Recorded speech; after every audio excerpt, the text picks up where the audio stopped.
Ueshiba became part of the inner group of Reverend Deguchi and served as his bodyguard. Among Onisaburo's grandiose visions, Ueshiba became part of the utopian colony in Mongolia and served as his bodyguard. Religions. Among Onisaburo's grandiose visions associates was the establishment of a utopian colony in Mongolia in February 1924. Onisaburo and a party of close associates, including Morihei, left secretly for the continent in February 1924. Deguchi's group became embroiled in local politics and obtained the backing of a prominent rebel leader. Their plans were, however, thwarted. Deguchi's group became embroiled in other members of their party were captured by government authorities. Rebel leader. The Japanese plans were, however, thwarted and sentenced to death. Deguchi, Ueshiba, only through the intervention at the last moment of the local Japanese authorities were they saved. The Japanese utopians were imprisoned and sentenced to death. Only through the intervention at the last moment of the local Japanese consul were they saved. This close brush with death tested Morihei's courage to the limit and caused him to enter into a period of deep self-examination. This close brush with death tested Morihei's courage to the limit. Following the harrowing experience into a period of deep self-examination, Ueshiba resumed martial arts instruction in Ayabe and other locations in the Kansai area. Following the harrowing martial artist gradually spread, Ueshiba resumed martial arts instruction in Ayabe and other locations in the Kansai area on behalf of Japan's military and martial artist gradually spread, and the founder was eventually invited to Tokyo to give demonstrations and seminars on behalf of Japan's military and political elite.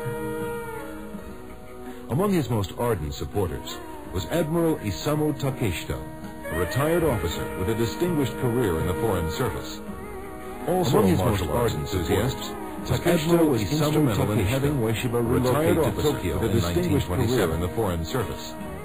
Also a martial arts enthusiast, Takeshita was instrumental in having Ueshiba relocate to Tokyo in 1927. Ueshiba had a visit from the famous Jigoro Kano, founder of judo, who was highly impressed with his unusual and graceful techniques. In 1930, Ueshiba had a visit from the famous Jigoro to study under Ueshiba, founder of judo, who was highly impressed with his unusual and graceful techniques. After teaching in various locations in Tokyo with the support of a number of wealthy and influential patrons, Ueshiba finally settled permanently at a new location. After teaching in various locations in Tokyo with the support of a number of wealthy and influential patrons, in April 1931, Ueshiba finally settled permanently at a new location, gradually evolving away from the more jiu-jitsu-like Daito Shinjuku he had learned in April 1931 towards what came to be called his martial art was gradually evolving away from the more jiu-jitsu-like Daito techniques. It is in this period of Morihei Ueshiba's life what came to be called techniques are the most clearly documented.